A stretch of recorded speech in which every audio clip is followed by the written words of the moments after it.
नमस्कार. मी भाऊ तोरसेकर. तुम्ही बघत आहात प्रतिपक्ष. मित्रांनो, नुकत्याच 4 लोकांना राष्ट्रपतींनी राज्यसभेचे नामनिर्देशित खासदार किंवा सदस्य म्हणून जाहीर केलेला आहे. आणि त्यामध्ये महाराष्ट्रातून प्रसिद्ध वकील उज्ज्वल निकम यांच्या नावाची घोषणा झालेली आहे. मला आनंद झाला याचं कारण उज्ज्वल निकम आणि मी, आमच्यात मैत्रीचे संबंध आहेत.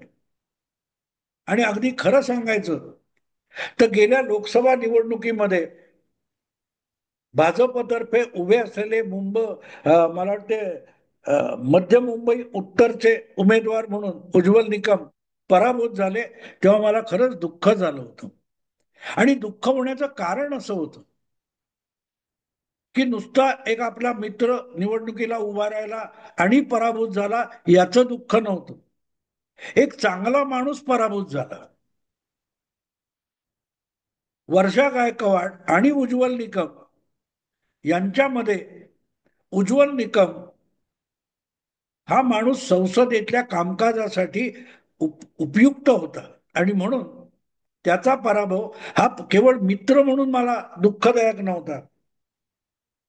कदाचित मानसिकदृष्ट्या निकमांना त्याचा त्रासही झाला असेल. पण अशी माणसं संसदेत गेली पाहिजे. आज आपण जगाच्या राजकारणात बघतो, ब्रिटन असो किंवा ज्या यशस्वी लोकशाही आहेत अमेरिका वगैरे. अमेरिकेमध्ये राजकारणात जाण्यापूर्वी बहुतांश लोक राजकारणात जे यशस्वी झालेले आहेत, गव्हर्नर झाले आहेत, राष्ट्राध्यक्ष झाले आहेत, असे त्यातले बहुतांश लोक हे मुळात कायद्याचे पदवीधर असतात, कायद्याचं काम केलेले असतात. संसदेत निवडून येणारे सिनेटर असतील, काँग्रेसमन असतील, हे बेसिकली कायद्याचे अभ्यासक असतात, कायद्याचे विद्यार्थी असतात.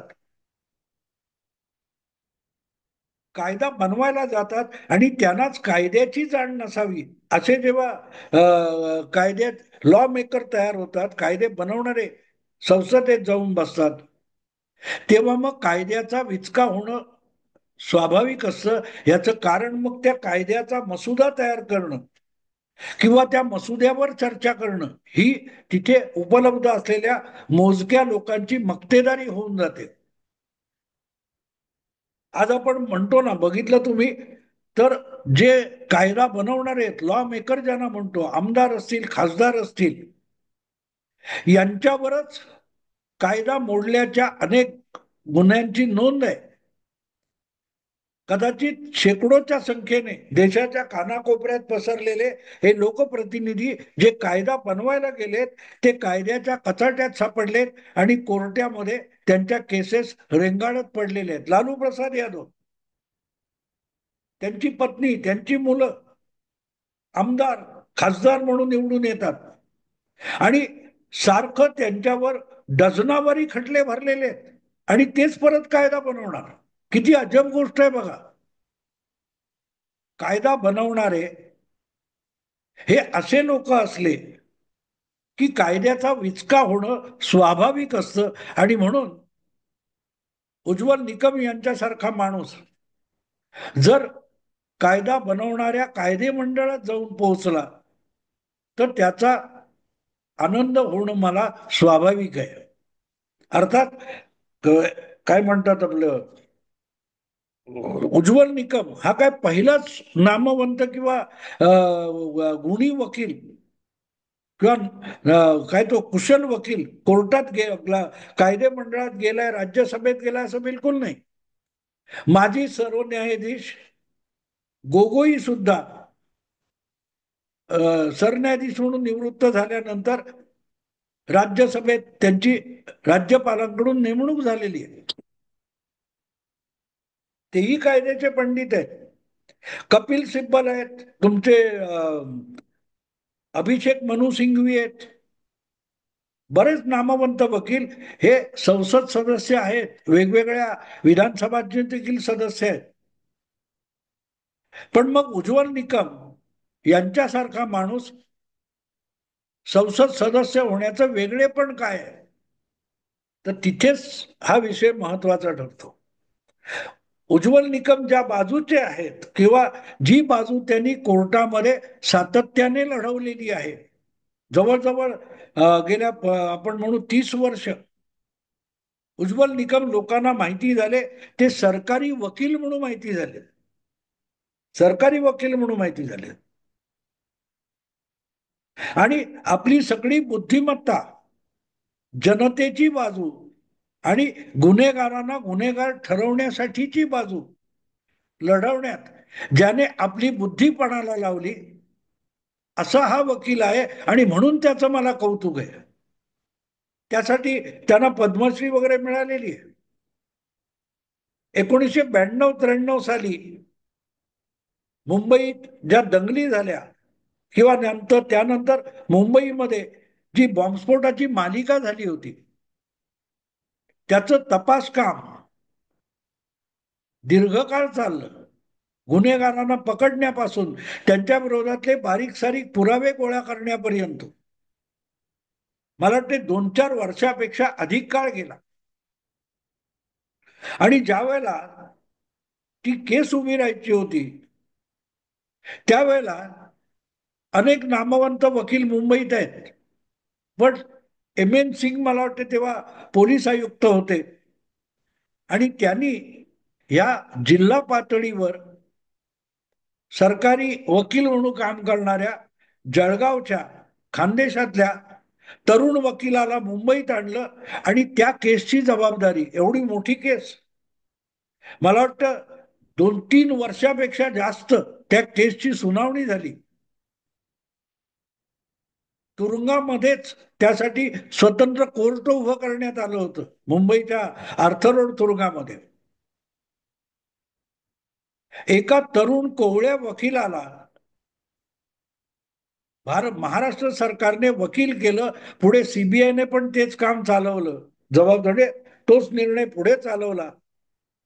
आणि त्यानंतर सरकारी वकील किंवा विशेष सरकारी वकील हीच उज्ज्वल निकम यांची ओळख होऊन गेली. आणि ज्या प्रकारे समोर एकापेक्षा एक नामवंत असे वकिली क्षेत्रामध्ये यशस्वी असलेल्या वकिलांची फौज उभी असताना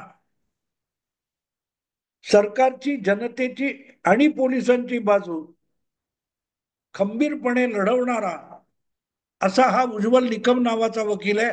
नावात उज्ज्वल असलं तरी त्यांनी जे उज्ज्वल काम करून दाखवलंय त्याचं कौतुक करावंच लागेल. आणि विषय तेवढ्यावर संपत नाही. 2008 मध्ये जेव्हा अजमल कसाबची टोळी मुंबईवर हल्ला करायला आली, समुद्र मार्गे आली, आणि त्यांनी शेकड्यांनी माणसं मारली, शेकड्यांनी माणसं, निरपराध माणसं जायबंदी करून टाकली, आयुष्यातून उठवली, त्याची ही सरकारी बाजू मांडण्याचं अत्यंत पवित्र कार्य उज्ज्वल निकम यांनी केलं. आणि याला महत्व काय आहे लक्षात घ्या मित्रांनो. एक तुम्हाला दुसरी गोष्ट सांगेन, मग तुम्हाला कळेल की उज्ज्वल निकम या वकिलाविषयी भाऊ तोरसेकरला इतकं कौतुक काय आहे. हा इतका बारकाईने गुन्हेगारी कायद्याचा, फौजदारी कायद्याचा, पुराव्यांचा अभ्यास करून सरकारची आणि तपास कामाची बाजू लावून गुन्हेगारांना शिक्षेप्रत घेऊन जाणारा जो वकील आहे, त्याची बुद्धी त्याने गुन्हेगारांसाठी उपलब्ध करून दिली, तर करोडोंनी खेळू शकतो, करोडो रुपयांमध्ये खेळू शकतो. अर्थात महाराष्ट्र सरकार काय त्यांना थोडी थोडकी फी देत असेल असं नाही, पण सरकारकडून मिळणारे जी फी आहे त्याच्या 10-15-20 पट पैसे गुन्हेगारांची बाजू कोर्टात लढवताना मिळत असते. आज देशाच्या सुप्रीम कोर्टामध्ये जे नामवंत वकील म्हणून ओळखले जातात, कपिल सिब्बल असतील, अभिषेक मनु सिंघवी असतील, त्यांच्याकडे बघा. त्यांनी सातत्याने कायदा मोडणाऱ्यांची, कायदा पायदळी तुडवणाऱ्यांची बाजू अतिशय समर्थपणे मांडलेली आहे. आणि कायद्यातल्या पळवाटा शोधून, कायद्यातल्या भेगा आणि खिंडार शोधून गुन्हेगारांना गुन्हा केल्यानंतरही सोडवून आणण्याची ख्याती या वकिलांकडे. नामवंत उज्ज्वल निकम पण आहेत आणि कपिल सिब्बल पण आहेत. आणि दोघेही आता राज्यसभेत एकत्र बसणार आहेत. पण दोघांची तुलना करून बघा, मग तुम्हाला कळेल की उज्ज्वल निकम याचं कौतुक मला का वाटतं, का वाटतं.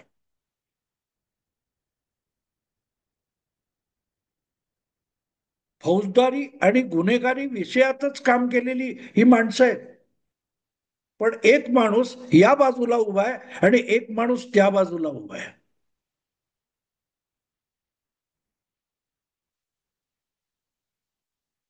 तेव्हा सत्कारणासाठी आपली बुद्धी पणाला लावणाऱ्याच्या पाठीशी समाजाने कौतुकाने उभं राहिलं पाहिजे.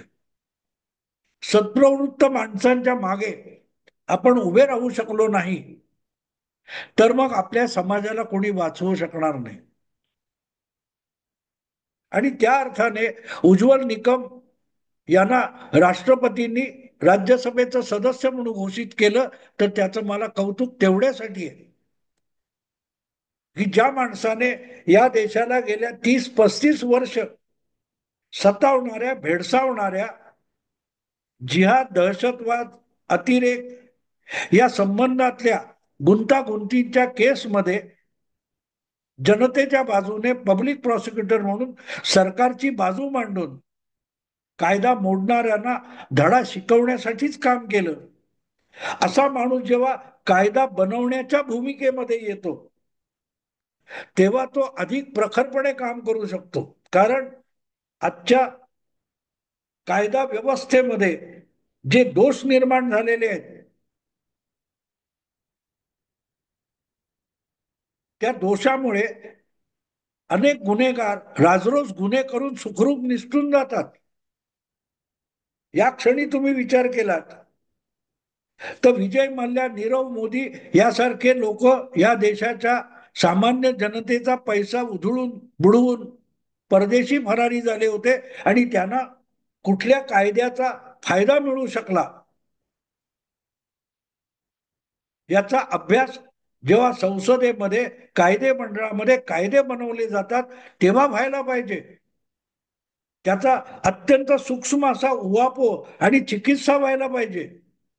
ती राजकीय चिकित्सा असता कामा नये, तर समाजाला निरोगी आणि गुन्हे मुक्त बनवण्यासाठी काय करता येईल या दृष्टीने कायद्याच्या बिलावर, विधेयकावर संसदेमध्ये, कायदे मंडळामध्ये चर्चा व्हायला पाहिजे. आणि ती चर्चा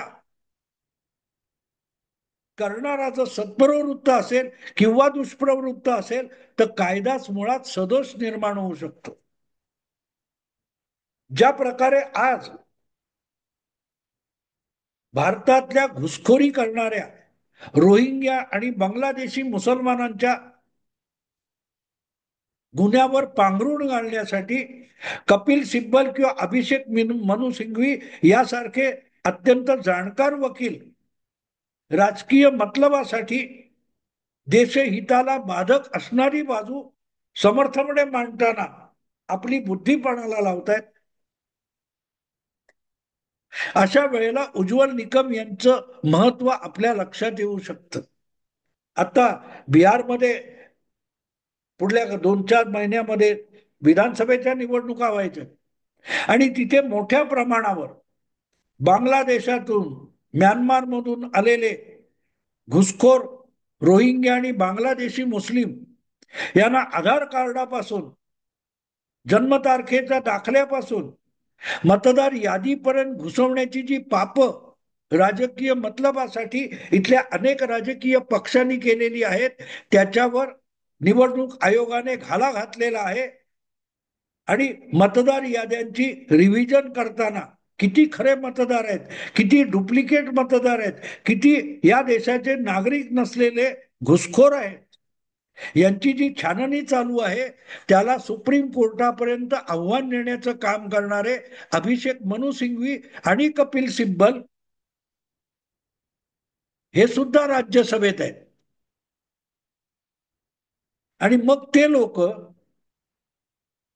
या स्वरूपाचे देशाच्या नागरिकत्वाचे जे काटेकोर कायदे आहेत त्यामध्ये बाधा निर्माण करण्यासाठी आपली बुद्धी पणाला लावणार आहेत. आणि अशा वेळेला उज्ज्वल निकम सारखा माणूस अतिशय महत्वाचा ठरतो. कारण ज्या पळवाटा कायद्याच्या तरतुदीमध्ये कायदा बनवतानाच ठेवल्या जाणार, ती बिळं आणि भगदाडं बुजवण्याचं काम करणारा वकील, अभ्यासू कायद्याचा विद्यार्थी राज्यसभेत असला पाहिजे. मग अनेकदा अशा विधेयकांना संयुक्त समितीकडे पाठवलं जातं. त्यामध्ये उज्ज्वल निकम यांच्यासारखा सदस्य असणं फार महत्वाचं आहे.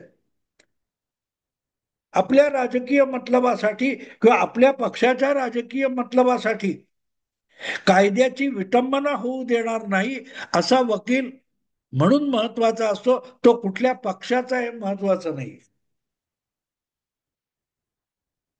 सिब्बल यांच्यासारखे वकील जे कायदा मोडण्याला प्रोत्साहन देण्यासाठी आपली बुद्धी वापरतात, त्यांच्यामुळे कायदा व्यवस्था ही संकटात येत असते. कारण ते कायद्या मोडण्याला कायद्याचं समर्थन देण्यासाठी आपली बुद्धी, आपला युक्तिवाद पणाला लावत असतात.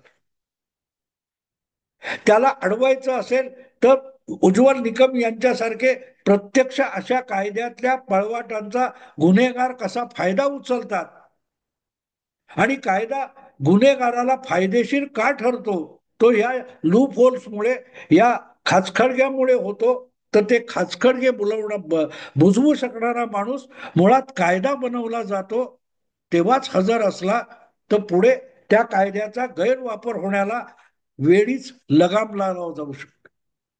मित्रांनो, रस्त्याचं बांधकाम कच्च झालं तर पहिल्या पावसातच त्या रस्त्याला खड्डे पडतात, डबकी तयार होतात. आणि म्हणून रस्ता पक्का बांधला गेला पाहिजे.